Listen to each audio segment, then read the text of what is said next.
right, and a very good evening to you. Many thanks. Welcome to Easy Friday. On this day, the 24th day of June, the year is 2022, 46 days to the elections.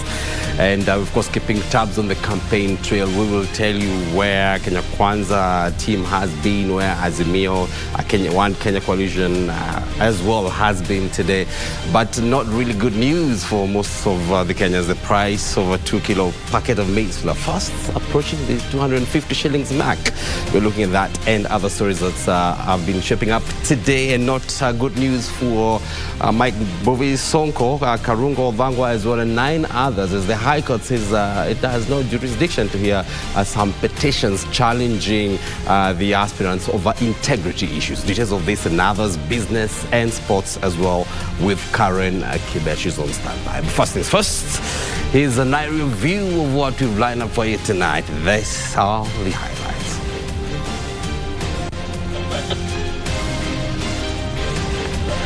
Rising cost of unga, price of a 2-kilo packet of maize flour fast approaching the 250 shillings mark.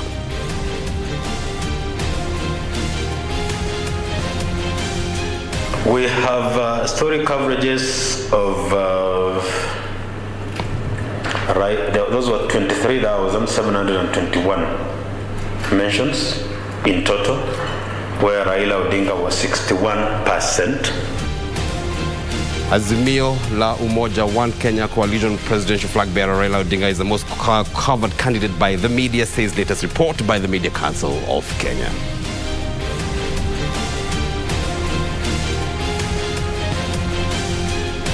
And blessing or bad omen in this week's installment of My Culture, we look at the Baba twins in some Luya sub-tribes.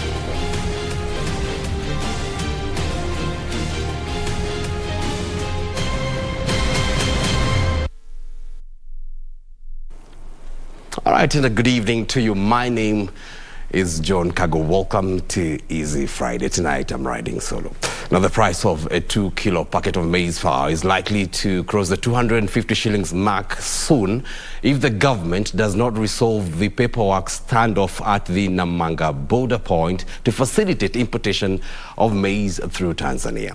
The United Grain Millers Association chair, Ken Nyaga, says hundreds of trucks carrying maize from Malawi, Tanzania and Zambia are stuck at the Namanga border post, and the increase of local maize exports to South Sudan has worsened the maize availability here in Kenya. This story begins our coverage tonight on Easy Friday.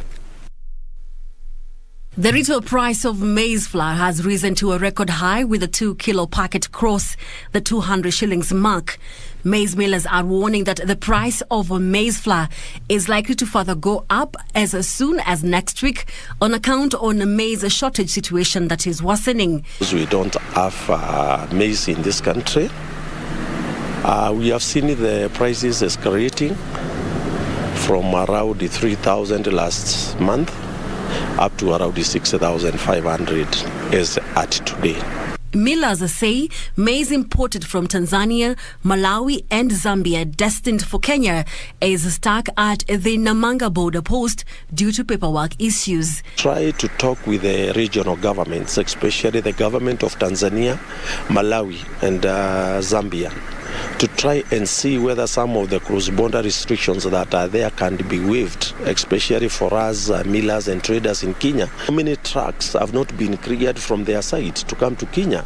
In addition, Nyaga says the rising transportation cost due to record high fuel prices have pushed the landing cost of a 90-kilo bag of maize to 6,000 shillings, hence the high cost of maize flour. A spot check by KBC found that a 2-kilo packet of sifted maize flour is retailing at between 204 and 210 shillings, while premium brands are 30 shillings costlier. I think this is a situation that we need to embrace ourselves for until maybe the government sees what mitigations they are going to take and see what they are going to do about the issue. Otherwise, if then we have to wait, we need to wait until September when the farmers will be harvesting. Maize flour prices were about 145 shillings last month and 138 shillings in April. He says maize millers are unable to import maize from outside the Comesa region, despite the opening of the import window last month due to the 100% non-GMO imports requirement limits the number of markets from where to import maize from. The specification that was required is a specification you cannot get it globally. So we had requested them to try and amend, at least we have a EU standard instead of 99.9 GMO, because now it's quite difficult to get it. He accuses farmers of hoarding maize and some traders of mopping up available stocks for export to South Sudan at 7,000 shillings per 90 kilo, which is pricing out local millers. As Kenyans continue to grapple with the high cost of living, millers have warned that maize flour prices are likely to further go up by 50 shillings more, and this is due to the ongoing maize shortage in the country. Caroline Jenga for Easy Friday. All right, now let's speak a bit of politics tonight. And the Azimio La Umoja, One Kenya coalition party, is engaging constituent parties to prevail on their candidates to step down in favor of popular candidates. Now, in a resolution after an Azimio council meeting chaired by party leader Raila Odinga, the coalition said it will use opinion polls to identify popular candidates to fly the Azimio flag.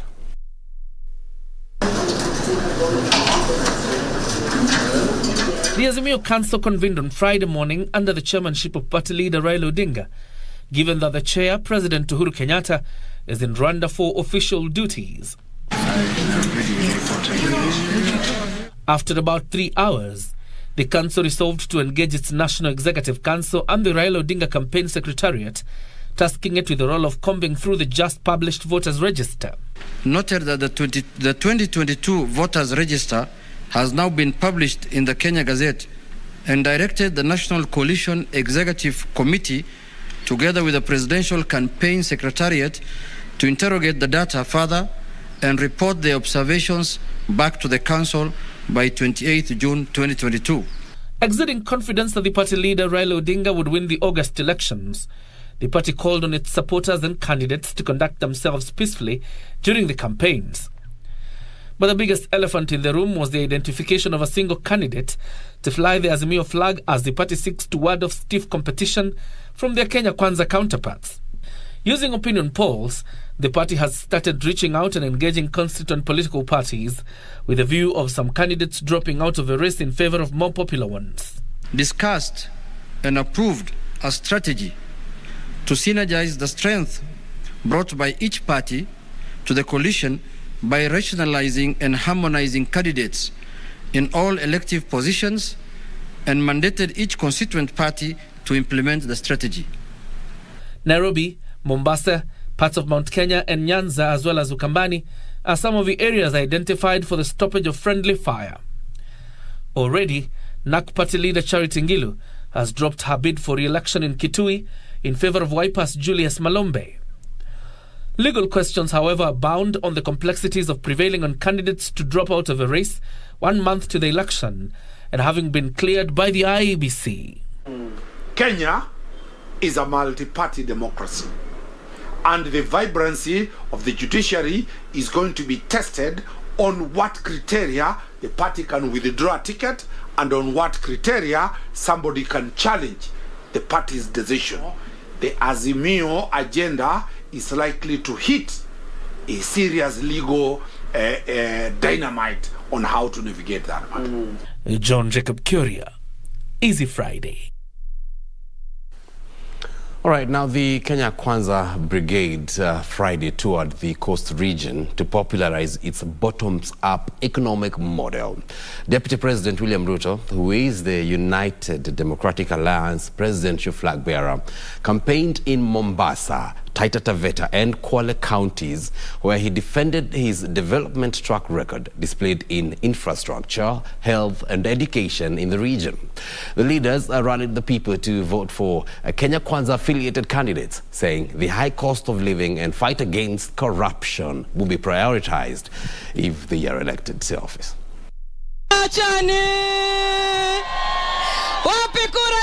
Friday, the Kenya Kwanza caravan pit camp at the coast region. Tukakuja Mkanda, tukakuja Mwache. The team, led by Deputy President William Ruto, traversed Taita Taveta, Kwale and Mombasa counties as they drummed up support for its bottom-up economic model. Hospitali yenu ya Voi ilikuwa chini sana. Tumeweka equipment pale ya milioni 400. Tumeweka ingine milioni 300 kule Taveta. Ni kweli ama si kweli? Mulikuwa na college moja peke yake Taita Taveta ya teknolojia. Leo tumejenga college hapa Undani, tumejenga college Mwatate, tumejenga college 2 kule Taveta. The Deputy President said his government believes in empowering all women and his agenda is people-centered. He said if elected, his first 100 days in office will see a transformation where citizens will not pay hospital bills, but the National Hospital Insurance Fund will cater for that. Tutaweka bima ya afya ambayo itamfanya kila Mkenya awe na bima ya afya. Utaenda hospitalini, utibiwe na uende nyumbani bila ya kuulizwa pesa yoyote. Leaders accompanying Ruto faulted the government for the high cost of living in the country. Siku 100 za kwanza huduma za bandari zirudi hapa Mombasa. Zile kazi ambazo zilikuwa zimetapeliwa ziweze kurudi hapa. Mfumo wa bottom up unatupa matumaini kwa sababu tunajua msimu huu pesa zitashuka huku kwa wananchi. Hazipandi tu kwa sababu kuna upungufu duniani, la, zinapangwa kwa sababu wakora wameungana wanatengeneza pesa, Wakenya wakiumia. Kama ni unga kupanda, ni kwa nini Tanzania unga hujapanda? Ni kwa nini Uganda unga hujapanda? Ni kwa nini Rwanda unga hujapanda? Musalia Mudavadi, who was in Lamu County to drum support for Kenya Kwanza, promised to fight the ghost of corruption once the alliance ascends to power. All these programs that have been put in place in a hurried manner, and they have made us incur huge debts, huge public debts. Tutakuja kuhakikisha kwamba auditor anaziangalia, kwa sababu tumeona hiyo ni njia ya kufuja pesa kutoka kwa mwananchi. Ruth Wamboy reporting for Easy Friday. All right, now let's cross over to the corridors of justice, where the High Court has declined jurisdiction to hear 9 consolidated petitions challenging aspirants with questionable integrity issues. A 3-judge bench comprising Justice David Wajanja, Chacha Muita and Mugura Thande noted that the petitioners jumped the gun. Such disputes should be filed and determined by the IBC before the High Court is brought in. This and more from the courts. In the judgment, the court found that petitions relating to the nomination process of Mike Sonko, Paul Thango and Samuel Arama are premature and therefore declined to hear or determine them. The court further said, since the Dispute Resolution Committee process had been invoked, it must be allowed to run its course. This comes as Sonko and Thango remain barred from vying in the upcoming polls. The court has rendered itself and said that the petition were prematurely filed, that the petitioner should have gone to court after the IBC has dealt with the eligibility question of the governor. But fortunately, the IBC has already now exhausted its position. They have rendered themselves that Governor Sonko, or Sonko actually, let me not call him governor, is Sonko, is not legible to vie. And of course, Sonko has gone to the High Court, and as we speak, we are enjoining in that suit in the High Court, in the petition in the High Court, just to make sure that we put these things into the proper perspective. Meanwhile, lawyer Soyinka Lempa has written to the Commission for University Education seeking the revocation of Patrick Ole Ntutu's degree certificate, who is eyeing the Narok gubernatorial seat. In his letter, Lempa questions how Ntutu got admission to study and attain a degree in business administration management, despite having scored a D+ in his KCSE exams. Linchalo for Prime Edition. All right, now the Independent Electoral and Boundaries Commission, that's the IBC, says that no Kenyan eligible to vote will be barred from exercising their civic duty come 9th of August. While defending the use of the biometric system as the most efficient, IBC Chairman Wafula Chebukati said the manual verification of voters would only be used as a last resort. Chebukati said that procurement of election material is complete, save for the ballot papers, which will be procured by 30th of June upon the conclusion of the dispute resolution process. Anbro has more details on this. The verification of voters has been a thorny issue, pitting aspirants against the Electoral Commission, with the former objecting to the use of the manual register. Speaking on the Commission's election preparedness at a consultative forum with editors, IEBC Chairman Wafula Chebukati said they'll abide by the Court of Appeal ruling that biometric be the primary verification mode. The complementary system of voting is identification by alphanumeric search, and that is what the Commission is saying, that if you can't be identified biometrically, that you will be identified alphanumerically. Commissioner Abdi Guliye further vouched for the success of the biometric system. The failure rate for fingerprint identification is low, expected to be low, because we take 10 fingers, 5, and you only need one finger, one of the 10, to identify. So if this first one doesn't work, you have 9 other options. On terming electoral violence, Chebukati took issue with the court ruling that literally barred IEBC from enforcing the Electoral Code of Conduct. If we take it to the normal courts and follow the normal rules of evidence, you can imagine how long that's going to take. And meanwhile, election cannot wait because the processes must go on. So we have appealed against that decision by the High Court, and the matter is coming for hearing next week. Investigations into tampering with the voters' register will be extended beyond the 3 suspect employees of the Commission. For instance, there is one person who enrolled 47 times using their own biometrics, but today registers as Marjan, tomorrow is registers as Nyangaya, using their own biometrics. So it means that they can actually be able to go and vote 47 times. So, but we're able to catch them through the deduplication process. We are not just going to leave them like that. We are going to look at this information, also hand them over to the respective agencies. Necessary security measures have also been embedded in the results relaying system. For Easy Friday from Kwale County, I am Anboro. All right, now, Azimio la Umoja, One Kenya Coalition Party candidate Raila Odinga has received the highest media coverage. This is according to the latest report by the Media Council of Kenya, that's the MCK. The media monitoring report findings that covered a period of 3 months, that's between the 1st of April and early June, also reveals improved coverage of Kenya's 2022 general election campaigns compared to the year 2017. A media monitoring report by the Media Council of Kenya released in Eldoret on Friday shows improved adherence to journalistic ethics by Kenyan media houses despite an alleged interference of media ownership on framing and coverage of political stories. The report covering April to early June 2022 shows drastic decrease in breaches to the Code of Conduct for the practice of journalism in Kenya. On the flip side, however, the reporting by both the mainstream and community radio stations on both national, county and regional politics was skewed in favor of regional politics. Radio remains the biggest dispenser of political news with a 62% coverage, television continues second at 27%, and print is rated third at 11%. The report also indicates that social media platforms are mostly used to spread disinformation and misinformation. The report notes an increased coverage of the Kenya Kwanza coalition, following earlier concerns by the side of unfair coverage, in some cases overtaking the Azimio la Umoja One Kenya, particularly on the radio platform. You go then towards the very end, the numbers up, you can see almost every candidate is up, but Raila is above, then we have Ruto, then we have Jimmy and Jiggy, yes, and then we have others. That is the clearance debate. So most of the, like you see, Raila, Ruto and Jimmy and Jiggy, they are the ones who made news, and they stuck around the news for a while.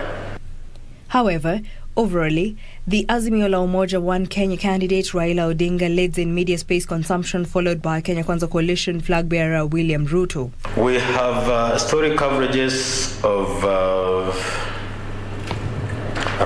those were 23,721 mentions in total, where Raila Odinga was 61%. William Ruto was 38.2%.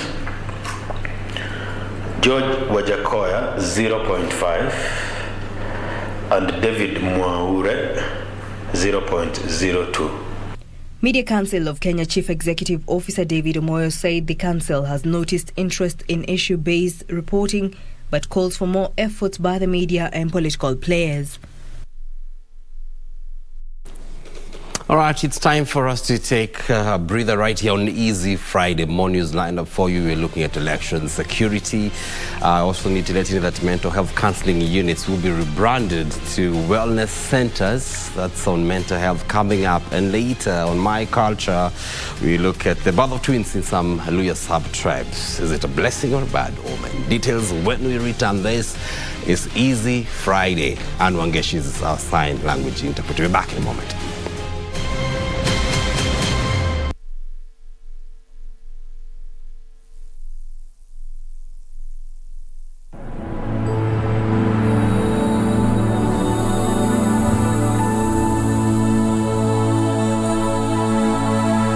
Every day, over 15 million members are transforming Africa.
members, empowered to learn, to create,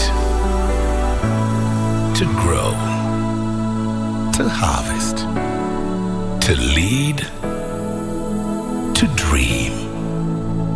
Equity. Karibu member.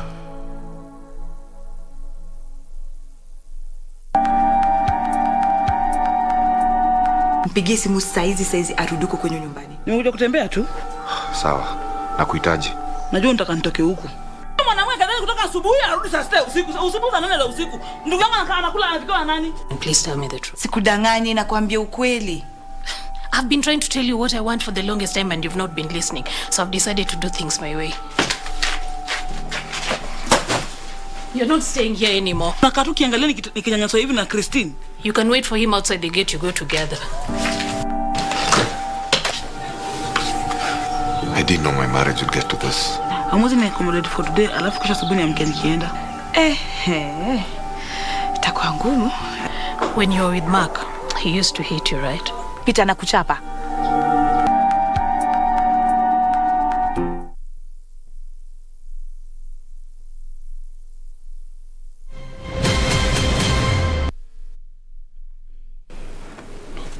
All right, and a warm welcome back to Easy Friday. Many thanks indeed for choosing us tonight. Well, stakeholders in the electoral process say they will implement mechanisms aimed at enhancing security during the electioneering period. The Independent Electoral and Boundaries Commission, that's the IBC Nakuru manager, Emo Meli, says the commission advocates for tolerance as campaigns continue. Elsewhere, Nairobi Regional Commander James Mogera has assured Kenyans of adequate security during and after the general election. Ethnic profiling has been cited as one of the major challenges during the electioneering period. Stakeholders at a Security and Elections Forum organized by the Independent Electoral and Boundaries Commission and the United Nations Development Program in Nakuru County said those at risk of facing profiling at polling centers include election officers, observers, the media, and security agencies. Independent Electoral and Boundaries Commission Manager Nakuru Chapter Ero Mele says stakeholders in the two-day forum have resolved to implement security mechanisms to ensure safety for participants in the election exercise. We will take this training, the content of this training, which is basically security, not only to the IEBC and its electoral operations, but also to the members of the public who are our primary stakeholders in voting. You get, so it's aimed to enhance, to bring the awareness to them that they are key stakeholders in ensuring security in the electoral process. Nairobi Regional Police Commander James Mogera says security agencies will be at the fore to exercise caution and equality in enhancing security measures. It is the expectation that when we go back to our stations, we'll pass the same message to our officers so that they can also have the same information and we move on the same page in terms of provision of security during this year's elections. The two-day Election Security Regional Training Forum is aimed at ensuring a credible electoral process that meets the aspirations of Kenyans. Similar security and election forums are expected to take part in various parts of the country ahead of the August 9th general election. Participants in the concluded forum have committed to ensure safe, transparent, and smooth exercise during, before, and after the August 9th general election, saying that the country is more bigger than an individual. Irene Mchuma, Udim, Channel 1 in the county of Nakuru. All right, thank you, Irene, for that. Now, President Uhuru Kenyatta today joined other heads of government at the Commonwealth Leaders Summit in Rwanda that focused on post-COVID recovery and sustainable development. The official opening ceremony of the 2022 Commonwealth Heads of Government meeting held at the Kigali Convention Center was presided over by His Royal Highness, the Prince of Wales, who represented Her Majesty Queen Elizabeth II, who is the head of the Commonwealth. Addressing the 2022 Commonwealth Heads of Government meeting in Rwanda, Prince Charles of Wales emphasized the importance of the Commonwealth family. United Kingdom Prime Minister Boris Johnson noted the developed world had an obligation to help members of the Commonwealth to cope with the global challenges, including climate change and food security. We want to work alongside our Commonwealth friends to understand your needs, your priorities, and to deliver joint solutions to a crisis that Putin has deliberately engineered. On the promotion of education for the girl child, Johnson reported that the UK's initiative of £212 million for the Girls' Education Challenge, announced at the last summit in London in 2018, has been implemented in 11 Commonwealth countries. We need to empower them to play their full part in the economy when they leave school, so the UK is funding the She Trades Commonwealth programme, which has already helped over 3,500 women-owned businesses to become more competitive and generate more than £32 million worth of sales. Host and incoming Commonwealth Chair in Office, President Paul Kagame of Rwanda, paid tribute to Her Majesty Queen Elizabeth II for championing the growth both in number and the scope of the Commonwealth family over her 70 years of service. The Commonwealth we need is on the front lines of global challenges, not on the periphery, watching events unfold. Our special strength is to bring issues into focus that might otherwise be overlooked. Later, President Uhuru Kenyatta attended the executive sessions 1 and 2 of the summit, where the leaders deliberated more on the priorities of the Commonwealth and re-elected Patricia Scotland as the Secretary General. Beatrice Gatonyengetich, Easy Friday.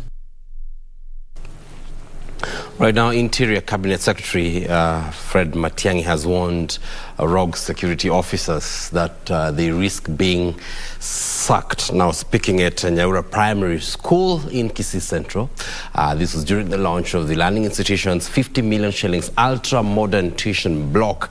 Matiang'i criticized an incident to which some area security agents allegedly condoned commission of a felony. He directed the area county commissioner to investigate and file a report on the same, with a view to holding to account the officers implicated. Education Ministry CS Professor George Magoha challenged the stakeholders to support the government's efforts of putting up CBC classrooms through other initiatives. Hatuwezi kushiriki katika mambo ambayo inadhuru watu wetu. Eti watu wanaibiwa, sisi ndio tunaenda kuulinda watu wanaibia watu wetu. Tuende kufuatana nao mahali wanaenda usiku zijini, wapi wanakutana. Mahali tunawakuta kama wanafunja sheria, sisi ndio tunatakiwa kuchukua hatua. Mheshimiwa Rais wetu ni mambo ametuagiza rasmi na kamili vile tutafanya. We will not accept that. Our job is not to protect rogues. Kisii County, Nyamira was the first to complete the CBC classrooms 3 months ago. 100%. Kisii County completed 6 weeks later. 100%. But I'm very proud that we have looked at these classes, we have inspected them, and countrywide, the Nyanza region as a whole completed about 4 weeks. All right, now traders in Embu town are counting losses after their market stalls were burnt down. This was during an altercation between border operators and police officers near Kiritiri stage. Sources within the market, however, indicate that the fire could have emanated from tear gas canisters lobbed by the police towards the demonstrating operators. A county fire engine that responded to the fire incident was pelted with stones and left the scene with punctured tires. Tension is still high, with business operators opting to close their businesses. The border operators were protesting against alleged harassment by the police, and Mogoka traders, who they accuse of abetting motorcycle theft in the area. A security meeting held between officers, Mogoka traders, and the border operators is yet to solve the issue, with some operators accusing the police of arbitrarily arresting them despite them having been to the meeting, which was convened by the Deputy County Commissioner Masiga Tobu at the DCC Embu West Office says.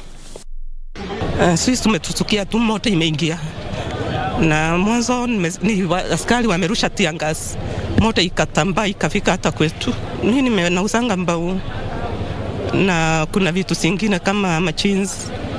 Kwa hiyo niko na hasara kama ya kwa ngiri 300 hivyo, na nyumba yenyewe hata yenyewe imechomeka. Imechoma, ni moto kubwa aki. Tumejaribu hata kuchukua vitu zetu tumeshindwa. Nilikuwa na katoni 5 za apple na ndizi kreti 10 na vitu zingine ziko huko ndani. Unaona mpaka insecurity imekuwa hapa. So ningeomba tafadhali the county government inaweza punguza through kupatia hawa nafasi nyingine waje wafanyie pahali yao mahali pengine, sababu hii space ni dogo sana. Tudumisha kitu inaitwa amani, and we give information to police officers so that those who are in conflict with law they be brought to where they belong. Sisi tutachukua wahalifu kama wahalifu. Hatutaangalia, kamati yangu haitaangalia ati wewe unatoka wapi ama wapi. Wewe ni mhalifu, tutakuchukua kama mhalifu.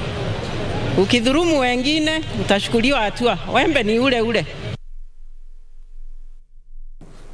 All right, on every Friday, we go through the different cultures here in the country. Today, we stay with the Abalu here. And the birth of a child is regarded a blessing. However, this may not be the case in some Luhya sub-tribes, where women who give birth to twins are frowned at and often regarded as bad omen. This week on My Culture, we take a closer look at the birth of twins in some Luhya sub-tribes.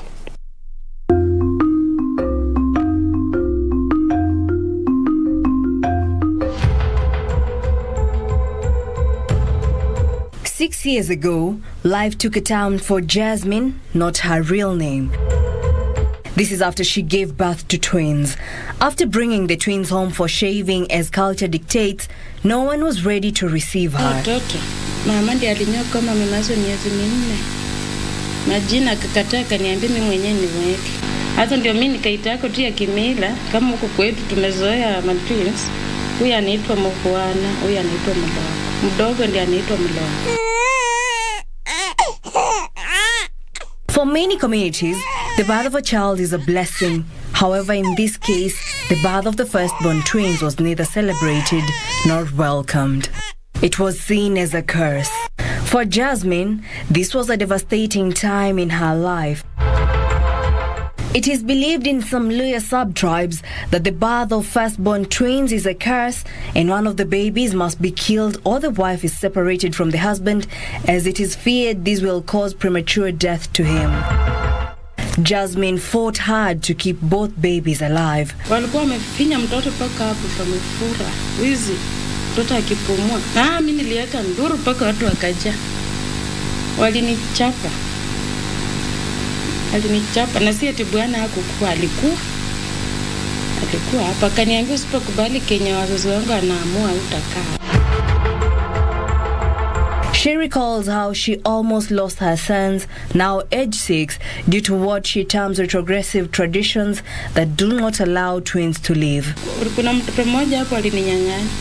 Nikafuata mama wamefungia kwa room. Hiyo siku nilipigwa na baba mmoja, mama mmoja plus mashemeji zangu. Wameninyang'anya mtoto andaka waue, ati kimila ya Waisuha wanaua mtoto. Wanaona venye wanatoka wawili. Huyu wa pili mwenye anafuata ndakana wamuue ndio uishi. Sasa venye nilikataa hiyo kitu ndio janzi kaanza hapo kusumbulia. Jasmine, who still had to live with her husband, was in a dilemma. With time, the children became aware of the obtaining situation. Watoto washaokopa, wanaenda wanacheza, hata wakitaka kucheza wataenda tuko barabara na matairi. Mama, si wataweza tuwekea sumu. Baba yao akiingia, akifika hapo kwa gate, inatakana kuwa maanza kuchapa watoto. Protecting her children has become her first duty every day. Nishaokopa. Kwa shule na upelekanga asubuhi. Wanarudi saa 9. Lakini watanipata tu hapo. Nifanye shughuli zangu mchana, watanipata tu.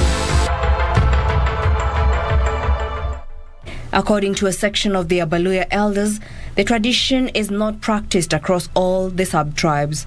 The elders say that the practice is considered outdated and other measures have been introduced to counter the practice.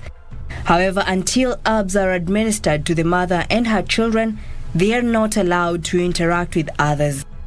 A concoction of herbs is administered to cleanse the mother and welcome the children into the family. At the same time, the mother to the twins is not allowed to consume any food from the family until she is given traditional herbs to immediately avert the death of one child or one of the parents. In some instances, they perform a rite which involves stealing food from the neighbors. This is the first meal that ought to be served to the mother after the delivery of twins. Lazima hawatakula chakula cha shamba hiyo mara hiyo ya kwanza. Watatumia kwenda kuchuna mboga kwa shamba ya mtu mwingine. Yani watumie kama wizi, mwenyewe asijue. Mwenyewe akijua tena itakuwa na kesi fulani. The mother is then required to breastfeed the babies at the same time. Adding that if one child dies, the other one is not allowed to see the grave and should not be in the compound, since it is believed one can die if she or he sees the grave of the departed one. Au hata awe mtu mzima, hata sikwa kama mwenzake yuko hapa, hata haona kaburi, atakaa mbali mpaka wamalize kusika na wafuniko ya kaburi, ndio huyo mtoto akuja kwa boma. Among the Isuka subtribe, the twins are referred to as two children rather than twins. However, in the advent of modern religion, the practice has been termed as outdated and retrogressive, with the community resorting to the use of herbs. Kuondoa hiyo miko fulani na naweza ishi. Wasipofanya hivyo, walikuwa na nia kusema huyo mtoto, hawa watoto wakikua lazima msasi mmoja atakufa. The elders say the culture of abandoning twins or killing them has no place in present society, adding that in the past, twins or any form of multiple births were regarded a taboo, and one of the babies had to be killed in a ritual meant to appease ancestors. Katika maofisi ama katika manyumba za kina watu wananyonga watoto makusudi, ni watoto ambao wana mila mbaya ama wamesaliwa kwa upaya, wanaweza uwa jamii yote. Tunaomba serikali ichukue hatua iwezekanavyo, hii familia ijue kwamba sheria inasema nini kuhusu mtoto ambaye amesaliwa. Mambo ya mapacha na kuuawa hatutakubali. Wasipofanya miko, huenda mtoto mmoja ataaga au huenda msasi mmoja ataaga. Kwa hivyo lazima wafanye mila. However, the elders say twins are still considered a curse among some Luhya sub-tribes, but rituals are done in secrecy. Reporting for My Culture, I'm Jackie Wambiru.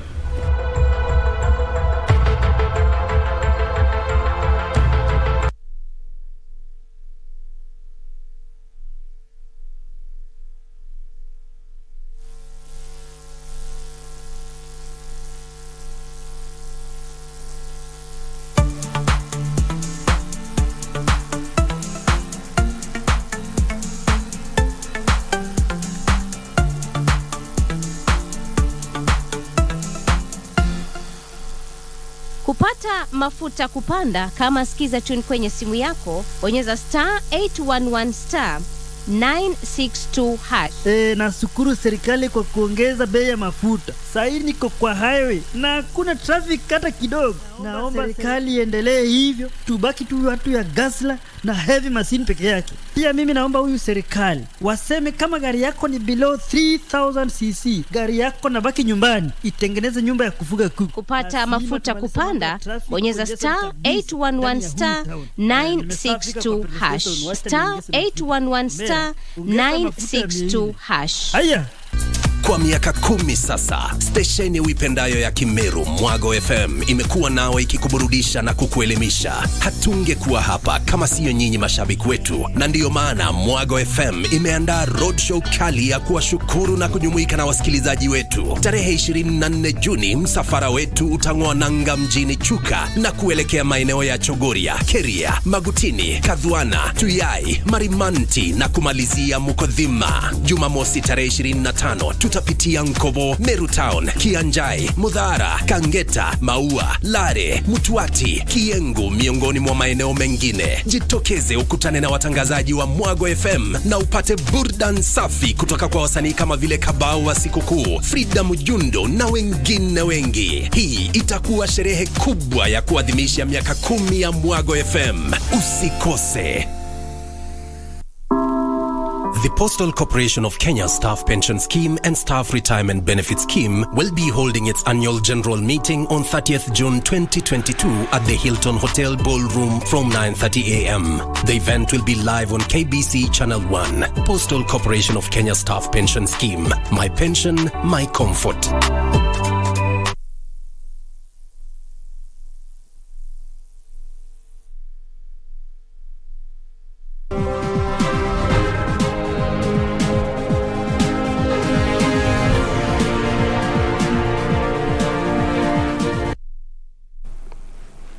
All right, and it's a shift of gears now. We speak business. I'm not handling that tonight. Betty Kiptum is here. Betty, good evening. Good evening to you, Kago. Thank you for handing it over to me. Time now to do the business news.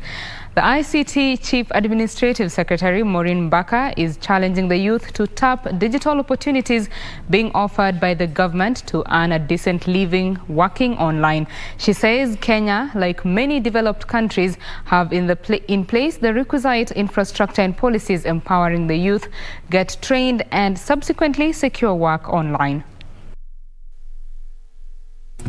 The Ajira Digital Program focuses on creating an environment for work generation and skills development to meet the demand and supply side on job creation. The Ajira Digital Clubs has been rolled out at institutions of higher learning to equip students with the necessary ICT skills to secure online work. Today, ICT Ministry officials were at Dedan Kimathi University of Technology in Nyeri, where ICT Chief Administrative Secretary Maureen Mbaka said that the government has rolled out several programs to promote the highly needed ICT know-how. Therefore, the ICT Ministry, through the Ajira Digital Program, is working hard with our partners to reach out to young Kenyans everywhere, both in and out of colleges, urging them to aggressively grab these opportunities that the program offers to enhance their skill set and subsequently earn a decent living through working in the digital and digitally enabled jobs available within the digital workspace. She cited the Presidential Digital Talent Program, which, among others, offers internship opportunities for unemployed youth with the aim of creating an ICT pool in Kenya through a collaboration between the public and the private sector to gain hands-on experience in readiness to enter the job market. In 2022, we onboarded cohort number 6, who are almost completing their internship period, and I'm happy to report among the best performing are graduates from Dedan Kimathi University. The digital literacy program targets to introduce children to ICT skills at a young age with the aim of creating a technologically savvy population in the next decade. We also, of course, heard about the launch currently, just previously this past few weeks, the launch of a coding curriculum, and it's all about preparing our young people, giving them digital skills that they need to thrive even as we move towards the future of work. He challenged Kenyans to tap the Huduma White Box to present, share, or sell an idea, innovation, or solution. We have put in place systems that are aimed at guaranteeing that. And they have explained also the initiatives and ensuring that the young people should actually not get into a point where they say they don't have work. Reporting for Easy Friday, I am Ndutamo Kami. Now, the 24 billion shillings Dongokundu bypass is 56% complete with a commissioning date of 2024. Transport Cabinet Secretary James Macharia says the Treasury has released funds to accelerate a project that seeks to connect the south and the north coast. Macharia has further said the government will spend 2 billion shillings to revamp the commuter rail system in Mombasa to connect to the standard gauge railway. The government is undertaking various multi-billion shillings projects at the coast in a bid to improve the face of the region and attract investors. Though some projects like the standard gauge railway and the expansion of the Mombasa port are complete, more than 1 trillion shillings have been spent to revamp infrastructure at the coast. Transport Cabinet Secretary James Macharia says the 1.5 kilometers Makupa Bridge is at 85% complete, which is expected to restore Mombasa as an island county. Up to now, we are unable to market Mombasa as an international island because of the causeway. Water does not flow around the island of Mombasa. By doing this bridge, water will be flowing around the city of Mombasa, and therefore we can market it from end of next month as one of the internationally recognized islands. This will bring more tourists to the city of Mombasa. It will create more jobs. Treasury has also released funds for the compensation of Phase 2 of the Dongo Kundu bypass, which seeks to connect the north and south coast. The Dongo Kundu project involves the building of an interchange at the Likoni Lunga Highway and the construction of 2 bridges, one at Mwache extending 660 meters and another of 1,440 meters at Mteza. We've done the inspection. It is now 56% complete. One of the key bridges, the Mwache Bridge, is now 90% complete. To ease connectivity in Mombasa County, the government has set aside 2 billion shillings to rehabilitate the commuter rail that will ferry passengers from the SGR terminus to Mombasa Island. We have finished this project about 4 months ago. There was a bit of delay because of what I've just said about moving of utilities. But now I'm glad that it's almost complete. One side is already functional. And more importantly, we have also made provision for pedestrians. Construction works at the Changamwe-Jomvu interchange is at 95% and is set for commission next month. Now for Kwanjovu to Mariakani, we had a few challenges. We got committed funds from our financiers, but there were issues of PAPs, the project affected persons, who had to be compensated, and took a bit of time to do the audits. The government has also awarded another contractor to expand the Nyali-Mtwapa dual carriageway, a project that had stalled since last year. If you look at the general infrastructure, like the Dogokudu bypass, also known as the Southern bypass, you go to the side of Portrees, you drive along that road all the way to Miritini station, you can see the transformation of this city. And indeed, we are very proud. The government has prioritized to fast-track the completion of such mega projects that will be a game changer economically for the county of Mombasa. Juni Karisa Mbele for the Easy Friday. Thank you, Juni Karisa. Now, construction of the multi-billion shillings Taita Taveta Exports Processing Zone is expected to start later this year. The zone, set on 240 acres of land, is expected to spur industrialization in the coastal county. Taita Taveta County Governor Granton Samboja has said the government will construct vertical infrastructure before opening the zone to local and international investors. Kenya has more than 40 gazetted export processing zones in Nairobi, Voi, Athi River, Kerio Valley, Mombasa and Kilifi, in various stages of development by both private and public zone developers.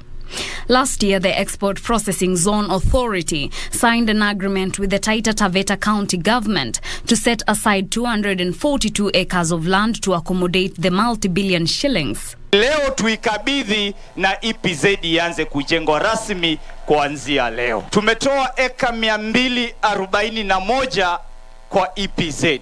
Taita Taveta County Governor Granton Samboja says the county has already signed an agreement with agro-processors, textile industries and international investors to set up their local industrial base at the zone. Kutakuwa na wafanyikazi ni 8,000 kwa siku.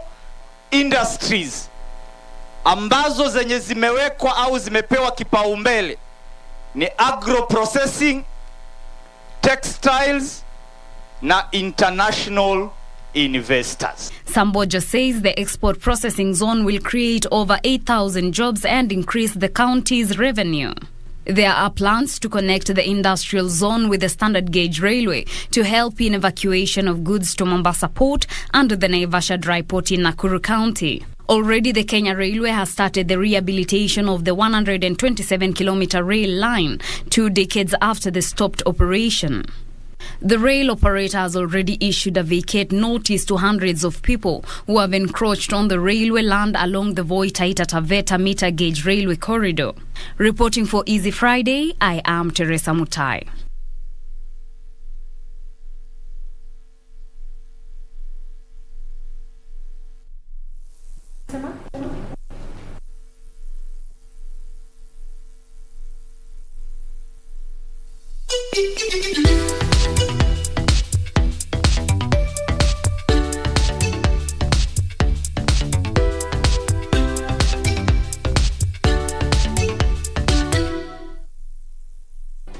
Do you have a news story to share with KBC? Get in touch swiftly on email news@kbc.co.ke or call 0723-892-654 or 0734-780-124.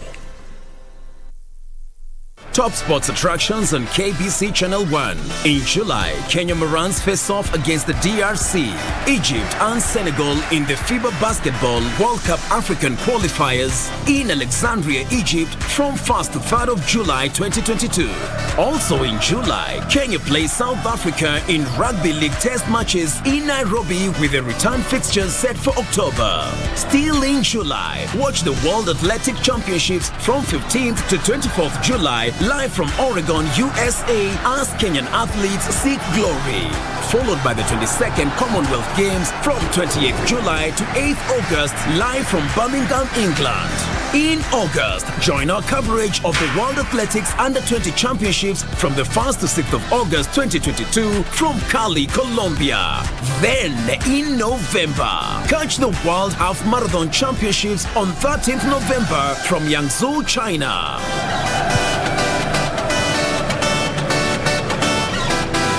Now that's what sets us apart as KBC Channel 1, your true sports partner.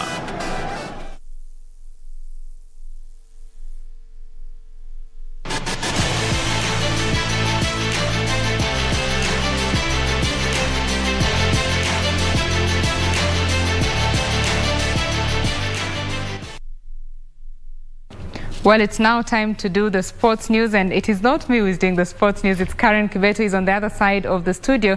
That was it for the business news. My name is Betty Kiptum. Do have yourself a lovely night. Karen? Thank you, Betty, for keeping us up to speed with the latest in the world of business. Let's now delve into matter sports. My name is Karen Kibet. Now, the two-time world champion Helen Obiri clocked 31 minutes and 50.22 seconds to win the women's 10,000 meters race during the National Athletics Trials at the Moi International Sports Center, Kasarani in Nairobi. Meanwhile, Nicholas Kimeli clocked 13 minutes and 1 second to win the 5,000 meters men's race and joined the qualifying group. Obiri took charge of the race from the onset. The world champion controlled the leading pack that comprised of Sheila Chepkirui and 2019 world champion silver winner Margaret Chelimo. Obiri crossed the line in 31 minutes 50.22 seconds, while Sheila finished second in a time of 31 minutes 50.73 seconds, while Margaret Chelimo completed the podium dash. Nimeona ni vizuri at least kuja kupata the upcoming hiyo motivation, wakiona Helen ako hapa huwa wanasiona vizuri, so nimesema sababu ya speed huwa naenda road races, sometimes I need speed, so nimekuja at least nione fanya mwili iko.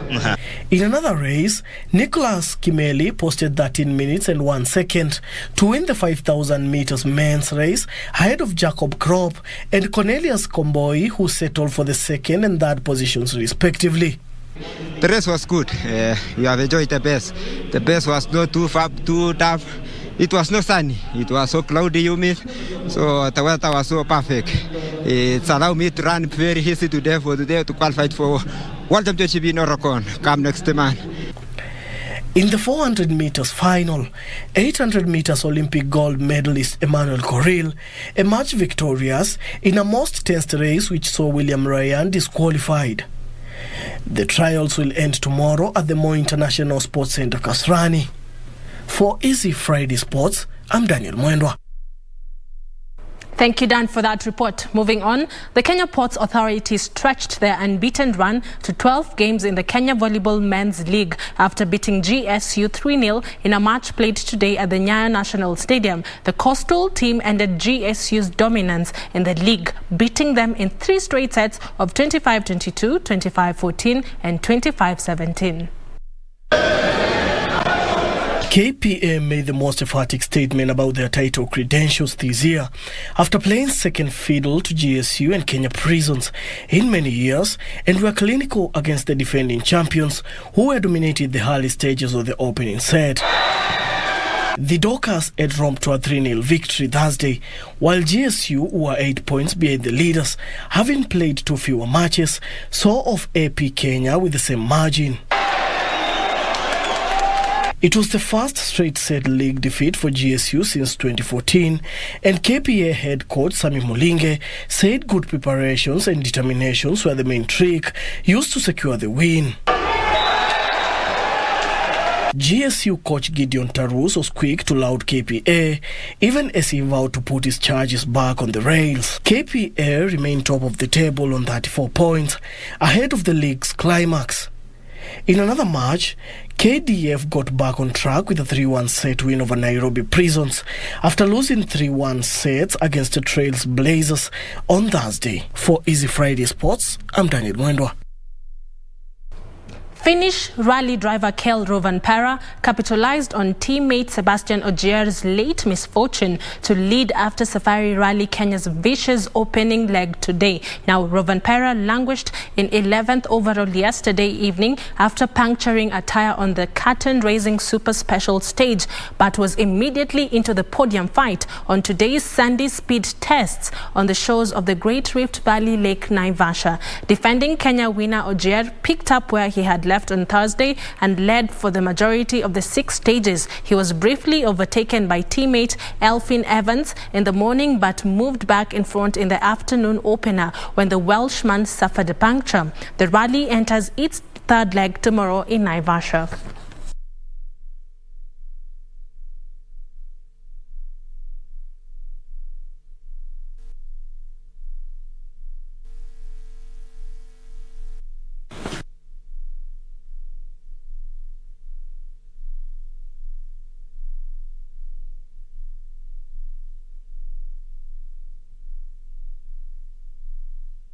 And those are all the sports stories we had for you tonight. I now hand you back to my colleague, John Kago.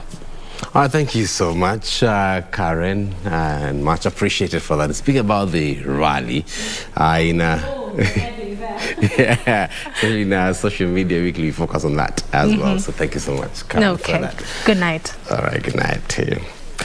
All right, as we wind up, remember coming up next after this, we shall have the spotlight. Stick around for that. But we leave you tonight, myself and the team, on that social media weekly. I remember the 2020 World Rally Championship, that the Safari Rally has been trending. This is in the corridors of the social media, as many Kenyans head to Naivasha, or Vasha as they're calling it, to experience the adrenaline rushing dust raising event. And as Teresia Mutai tells us on our weekly segment, the savage netizens. Well, it's not only the rally cars that are high on speed, even as flour prices are skyrocketing, leaving Kenyans distressed. I don't want to leave you with a distressful note, but these are good ones. Social media. My name is John Kago. Anu Angeshi is a sign language interpreter tonight. He's a social media weekly. Good night. Kenya, our beautiful country. But ukichoma picha, you will be given a hashtag. Now to trend. Let's see what made the social media headlines this week. I'm coming in hot.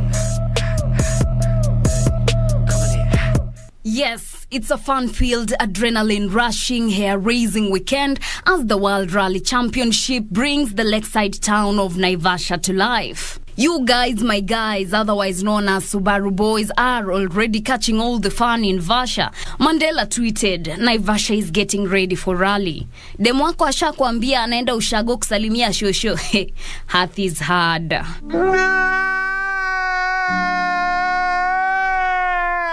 However, while Vasha and Safari Rally is exciting motorsports lovers, those who love ugali will have to adjust portions as unga is now a highly priced commodity retailing at 200 shillings.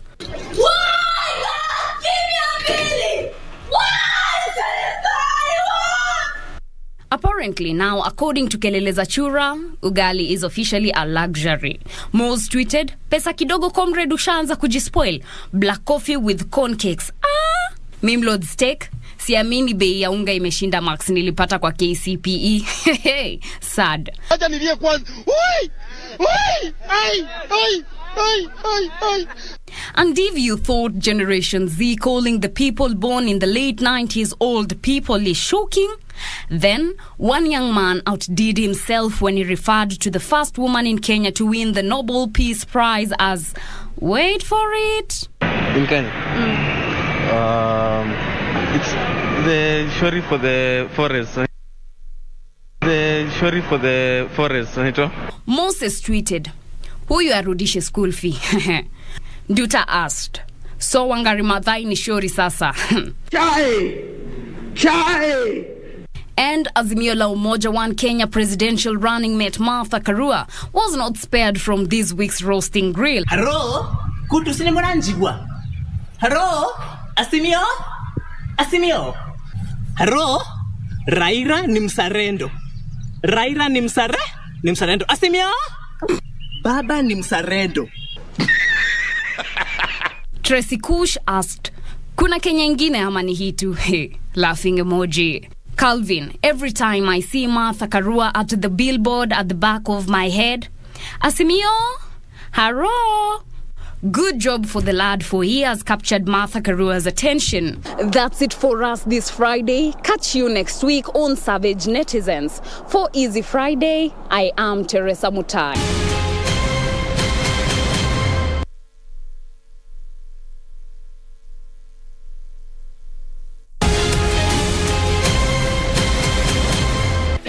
Well, I may say dreadlocks can't live in a dreadlocks can't live in a wanapenda wachi wanapenda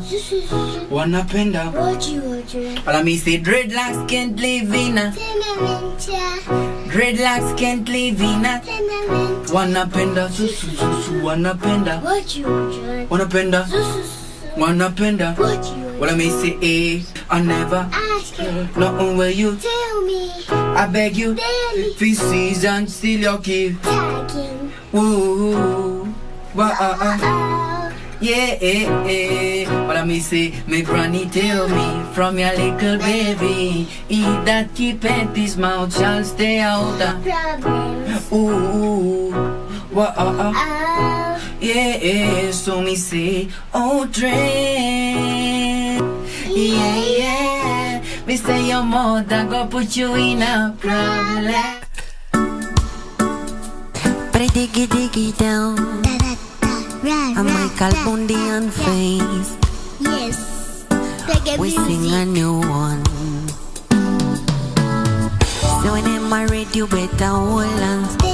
We are moving on at a lightning speed. Take a seat as the ship is getting ready. I'm coming, so hold on steady. Sing for them. Big ship sailing on the ocean. And we no need no commotion, boy. A big ship sailing on the ocean. I love it. I sing along. A big ship sailing on the ocean. And we no need no commotion, boy. Big ship sailing on the ocean. I say face, me say, we drink the soda, make the soda go so.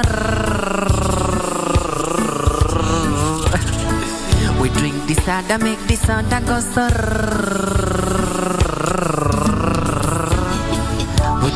disorder, disorder, disorder, disorder.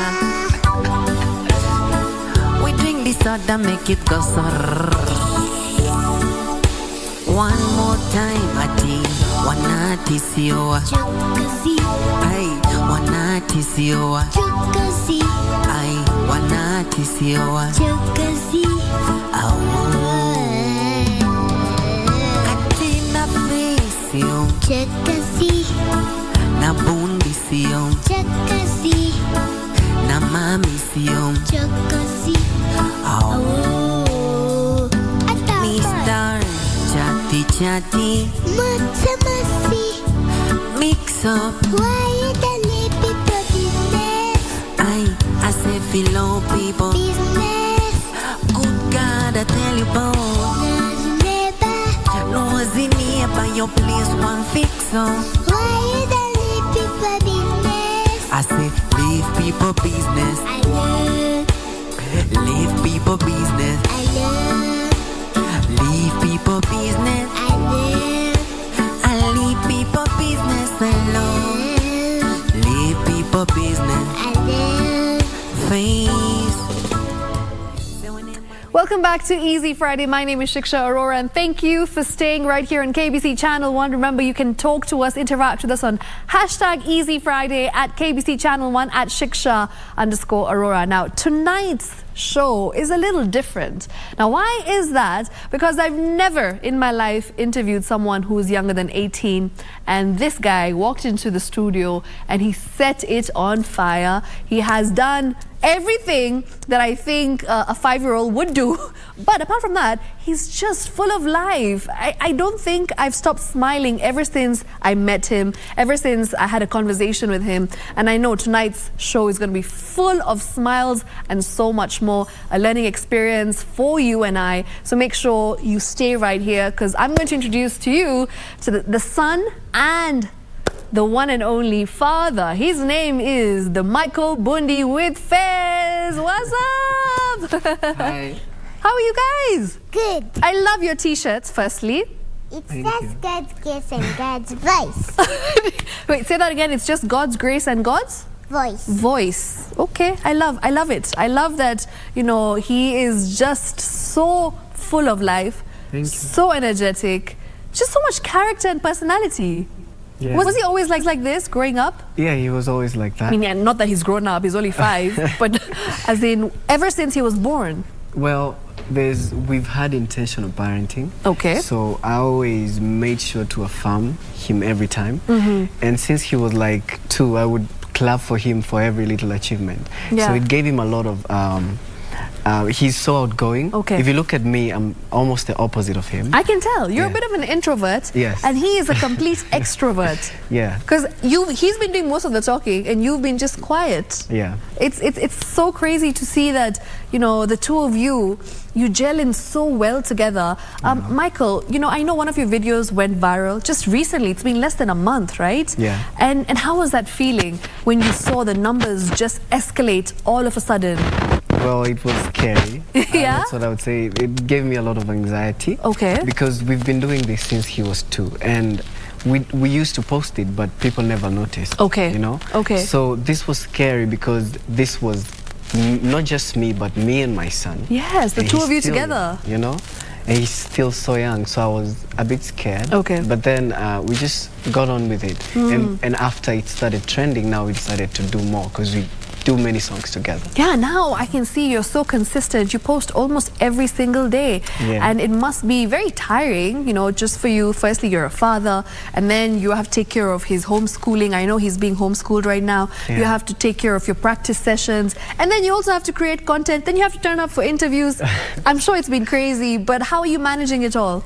Well, we do record on Sundays and Saturdays. Okay. So we do videos for the whole week. So that makes it easy for him. On weekdays, he's able to focus on his education, school. Yeah. right. And then he homeschools from 9 a.m. to 1 p.m. So Okay. after 1, he can come to interviews and Okay. he can go to other places and have fun. Yeah. Yeah. But it's been crazy. Amazing. Fez, tell me, how much do you like to sing? 100 times. 100 times. Okay, do you think that when you grow up, when you grow old, you want to keep singing all the time? Yes. That's what you want to do. How much happiness does it bring you? Does it make you so happy? Yes. How happy? Happiest?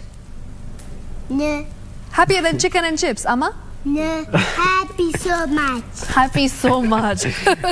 Okay, what's your favorite song? Do you have a favorite song, Fez? That you sing with Daddy? Which one is it? I love. People like. No. Your song that I get to. Okay, my song. Okay. Oh, so he said his favorite song is yours? Yeah. That's amazing. Yeah. So let me ask you something, Fez. Who is your favorite person in the whole world? Daddy. Of course. Daddy's my partner. Daddy's your partner? He loves to sing with me. And that's why you love him?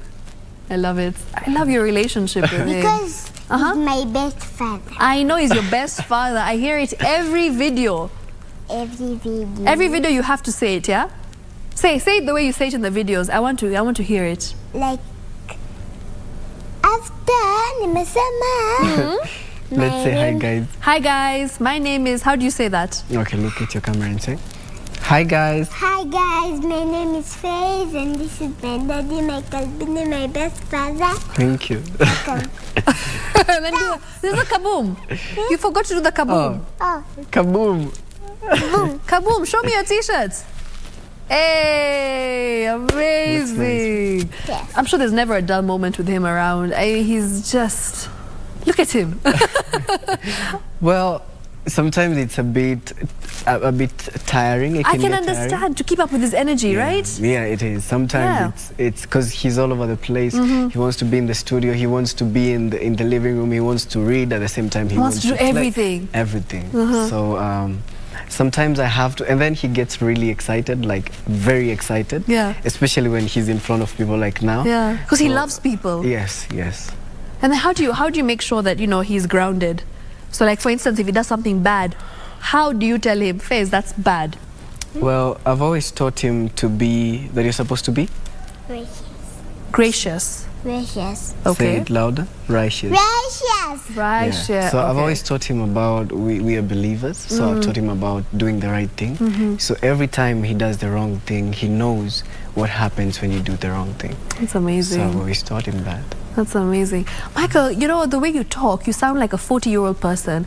But in reality, you're only 25 or 26. I mean, how are you...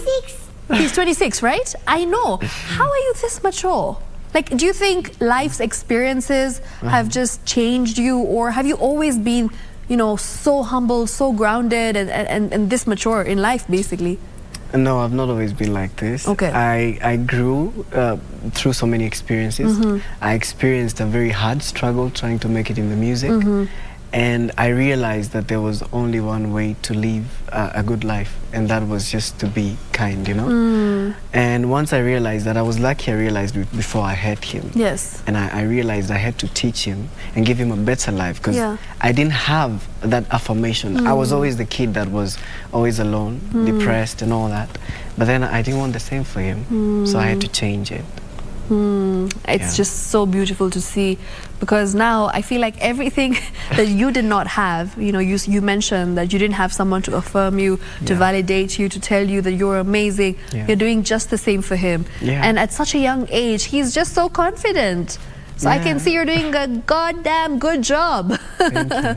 Should be proud of yourself. Thank you. I heard in one of your interviews, or I think on social media, you mentioned that he has a younger sister. Yeah. Are we going to see the three of you at some point? At some point you will, because singing? She is also a good singer. She's one, but she can sing on key. That's amazing. So we do sing together, but because she's still too young, I'm trying to keep her off the media. Yes. But when she's two, maybe? Yeah. Okay. You're going to see all of us. All right, then you'll be back here when there's the three of you. Yes.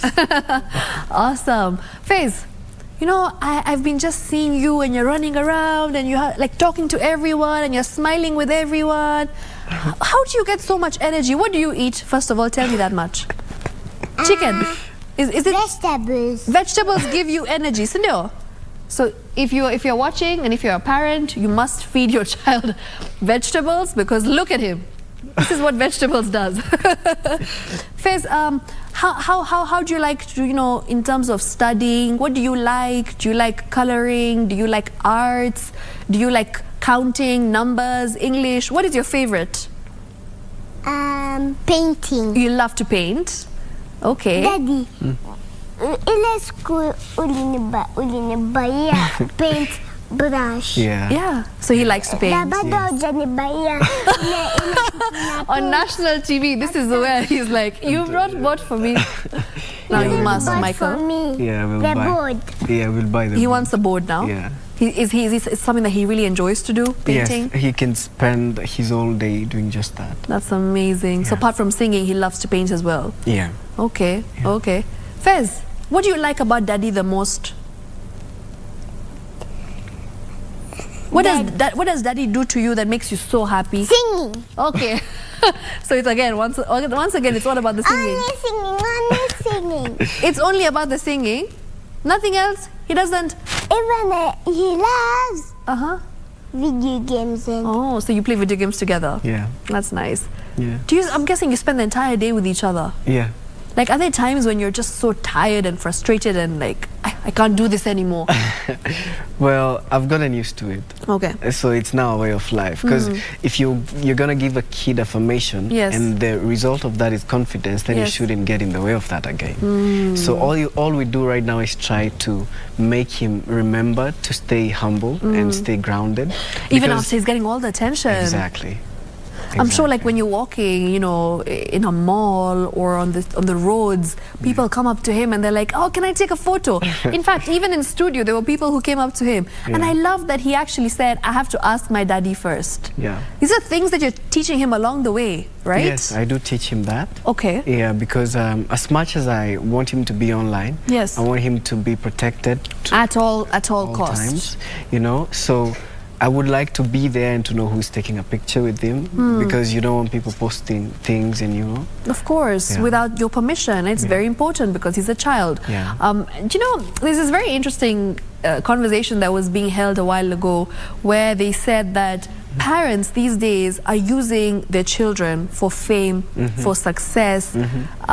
What's your take on that? I mean, I understand that you and him have a very beautiful relationship and it's nothing like this. But like, when people come up with such statements, when they say such things, what's your take on this? My feeling is sometimes there is, for me, it's different. I've been asked that question before. Okay. Someone actually put it out so bluntly. They said, are you using your child? Yeah, But then I would say, for me, I've been there. I've seen everything about. I've been nominated for the Grammys. I've done all. Wow, you've been nominated for the Grammys. Yes. Did you hear that? He's been a Grammy nominee. You know what? The next time we have this conversation, you have to win that Grammy. Yeah, we have to. Yes, we must. And my daddy. Together. He's like, Daddy's not winning alone. We're doing this together. Yeah. Yeah, so I've been there, I've seen that, and all I want to do is just be a guiding light, Because sometimes I ask him every time, do you want to do this today? But I also try to tell him that even if you don't feel like doing things sometimes, you have to you have to work hard sometimes. Yes. Because nothing comes easy. Yes. But also you should not submit to pressure and just that do you things, have to do it. That you have to do it. So there's been days when he's like, I don't want to sing today? Yeah. Wow. And we don't sing on those days. Okay, because he's tired. Because he's tired. Sometimes he's bored. You're bored? You want to play hide and seek? So my feeling is... It's okay, give me 10 minutes, then we'll play hide and seek. Okay. My feeling is when parents see that their kids are talented, they should not try to push them so much to the point that they get sad and they get depressed. That's not the point of it all. I've been depressed, so I know how it feels. You mentioned something very important. You said that you were able to come out of depression when he came into your life, and your life literally just took a 360 turn. Yeah. Like everything just changed. Yeah. I don't know if it's 180 or 360, but whichever. I've not been great at maths. But anyways, I just feel like sometimes it's so beautiful that children can come into your life with such a beautiful light and change everything. So once you had him, What was it that just changed? Like, what was that switch that just, you know, switched on for you? Well, immediately I felt like Superman, like I was supposed to be Superman for him. I felt that. I remember thinking of how I could protect him in each and every way. Yes. So I had to look out for myself, and I went through therapy. Okay. To deal with the hurt and all that I went through, so that I could not bring it back to him. Yes. And it took me a while, but once I went through it, and I got a really good therapist that helped me get through. And once it was all good, you know. It's amazing. And sometimes it's not usually so easy. Sometimes it can get so hard, and sometimes you also have to like teach yourself to even say sorry sometimes to your kid. Maybe sometimes you ask them to record. Maybe they're tired, and you just, you know. Hey, don't touch it. I want to ask you a question. Yeah. How old were you when you started singing? 2 or 3. You were 2 or 3. So you were like very young, and then you started singing. Like now, when I did grow up, I start singing like this. Like properly. 5 years old. 5 years old. Okay, so he's saying now he's an expert. Basically. How did you know that he's got this gift? Well, at 2 I could see him drumming patterns on time. Wow. And then he was drumming to the beat. Yes. That's and amazing. Then when you're singing reggae, it's quite hard to. Reggae starts with rolls, so they have this ding ding ding. So most people have a challenge waiting for the roll and getting in on time. Yes. So he would do it on time. That's what made me realize he's musical. He's got a gift. And then he was singing on key, so. Yeah. Why not? Yeah. Oh, so you know your journey and everything that you're saying is giving me goosebumps, because not many people share such a gift at such a young age, number one. Number two, not many people have this relationship, the father and son relationship. Yeah. And number three, it's like he saved you. Yeah, he did. He actually did, because he's come to your life and your life just changed for the better. Yeah. And you've grown so much, and you know, you're a better person. Yeah. And it's just so beautiful to see. So may God bless the two of you always, honestly. It's just so nice to see. Fez, give your daddy a high five. Hey, okay, cool. So I want you to sing for me your favorite song right now. Jam don't share flowers. Not that. Okay. Which one? Which one's your favorite? Tell daddy.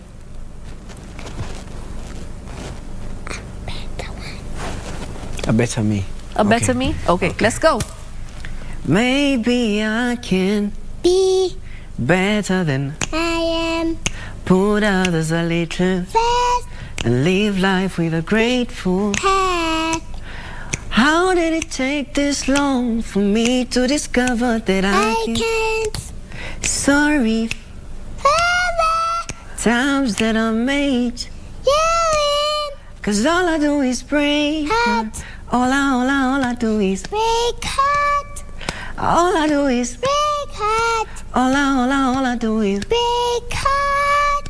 From now I'll be better than this. Give me a chance to make up for this. I say please Forgive me. Won't let you down. I promise. Oh, I just want to hug him. I know he doesn't like hugs, but you can fist. Awesome. That's your favorite song? That's your favorite song? Even the Nyangonga. Okay, so you want to sing another one? Okay, go for it. Go for it. Let's sing reggae too.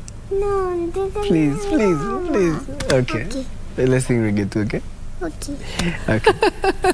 Jam down Chefless. Imeshika Shikaja. Imenishika shika Amakanja. Imeshika Shikaja. Me say big up Epsibaya. Acheza reggae Kwenye club na mapasweka Reggae tune. And everybody have to groove to me Reggae tunes. Na kila DJ atacheza to me Reggae tune. Give me some little jam down in a Little jam down. I say a little jam down in a Little jam down. I say a little jam down in a Little jam down. Cheza Reggae tune. Good job. Woo! Is that your original? Yeah. Is that one of yours? One of Yes. your songs? Yes. And that's your favorite. That's one of your favorite songs by Daddy, right? Yes. That's I bet amazing. me and they get 20 Goma. Okay, cool. So you have 3. Nice. Even there's another Daddy's album. There's another one from Daddy's album. To many blessing even and perfecta. Perfect. Okay. Wow, he knows all your songs. Yeah, he's my biggest fan. I was just going to be like, he's your biggest fan. Yeah, he is. That's just so special. And you know what? I like to say this because there was this point I was so intent on giving up on music. Yes. And I remember he came and said to me that, Daddy, you should never give up because God sees your effort. He said that, and he was so young. And that kind of touched me, and I was like, if he can say this, then how am I going to give up? That's so amazing. It's because he saw your talent. Yeah. Even when you weren't seeing it yourself. Yeah. And at such a young age, for someone to come and say that to you, you know, there must be a reason as to why he said that. Daddy is a star, isn't he? Is Daddy a star? No. Oh yeah, who's a star then? You're a star. Jesus and God. I love it. This boy. Yeah, that's what, okay, basically I've taught him But that's very true. Yeah. That is very true, and that's well said. Come, give me a fist bump. Well done. Like, do you teach him these things? Or like sometimes he just says something and you're just shocked, like, how did he even think of that? Well, I teach him because I teach him to not take credit for these things, because these things are gifts that have been given to us. Yes. We're supposed to give it back. Yes. So that's what I try to tell him every time. Yeah. So I tell him, give credit to God for your gift. So when you tell him he's a star, he's going to say, no, you have to give credit to, like, I sing, but he helps me. That's what he's going to say. Amazing. Yeah. Fez, so when you're old, when you're big, what songs do you want to sing? What instruments do you want to play? Do you want to play the guitar? Do you want to play the piano? The drums. Drums? You like the drums as well? Even piano. Even piano? You like all of them? That's nice. I like Daddy's piano. Yeah, Daddy's piano is really nice, by the way. Because it's so heavy too. It's too heavy, but when you're big, you'll be able to carry it, right? Are you going to teach him how to play the instruments? I will just carry with one hand. Okay. Then you're strong because you're going to be Superman, right? Nice. Fez the Superman. Kaboom. No, I'm Flash. You're Flash. This is what you call being a kid of 2022. Like, they know everything. Yeah. Does he like to watch movies? You bought me the t-shirt of Flash. He likes Flash? And It's his favorite superhero? Yes. Nice, I love it. Yeah. Fez, you know, I understand that he... sorry, I was speaking to your daddy, but I said Fez. But yes, Michael, Fez just recently actually got a scholarship. Yeah. Which was amazing, phenomenal. Yeah, it was. Yeah, so, you know, when you saw that, did they come calling or did you apply for it? How did that work? Well, they called after the video was trending. And honestly, it was a prayer answered for me, because I always wanted to homeschool him, but homeschooling is also very expensive sometimes, and you need to really have a lot of time with your son. Yes. The time was not the problem, but the money was. Yeah. So these people came in, and they're really good. They have a really good curriculum that focuses on his gifts. Wow. And they decided to pay 70%. So they left us with a very little burden. That's amazing. What a blessing. Yeah. Congratulations. It's just God's grace and God's voice. It's God's grace and God's voice. I'm actually going to be saying this the whole way home. I have to. The whole day. The whole day, the whole night, right? You have to say that. It's God's grace. The whole afternoon. Okay, for sure. The whole afternoon, the whole night. We have to say it's what? It's just God's grace and God's voice. Absolutely, it's God's grace and God's voice. Yeah. So, you know, before we wrap up, Michael, I just want you to basically just tell your audience what you feel for them, how much gratitude you have, and a message for them, because they've really supported you this past few months. And I just feel like right now, you walked into KBC and people came looking for you to take photos, and everyone was so excited to see you. Yeah. So the people out there really love you. They're showering you with all their love. So what would you like to say to them? I would like to say to them that I really appreciate that this has been life-changing for us both. Like, we love you guys, and we promise to keep doing this as long as we can. And we just need you guys to pray and give us that God gives us more grace to keep doing this. Fez, what would you like to tell the people who watch you? No, right here. Okay. That's mine. Okay, so I'll tell them. Tell them a message. Tell them thank you for watching. Thank you for watching. God bless you. I thank God. That's it. It's a wrap. Amen. Kaboom. Thank you. Thank you so much for coming. Honestly speaking, he knows my camera. This guy. Thank you, Fez. Thank you so much for coming. You know, I honestly have not stopped smiling ever since I met Fez and Michael.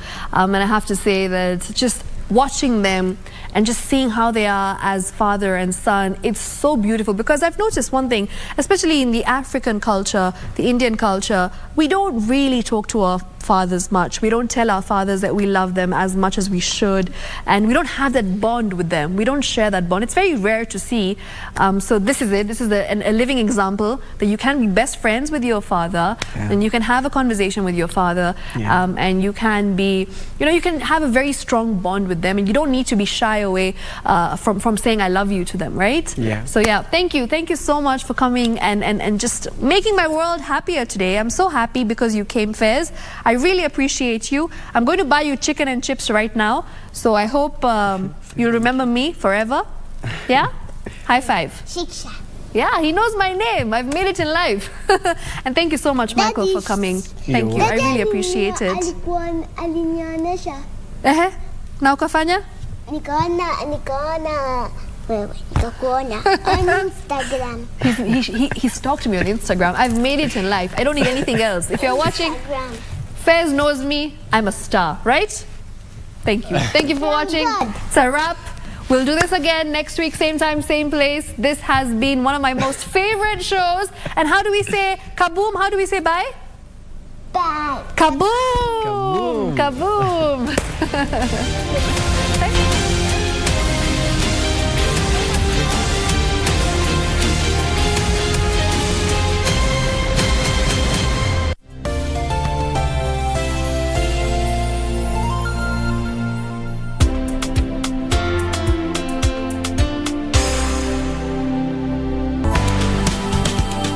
Every day, we empower our members to grow, to harvest, to deliver.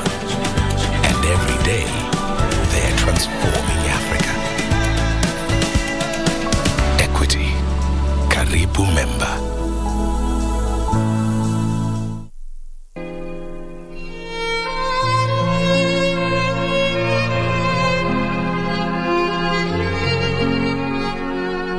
Erukwe maskini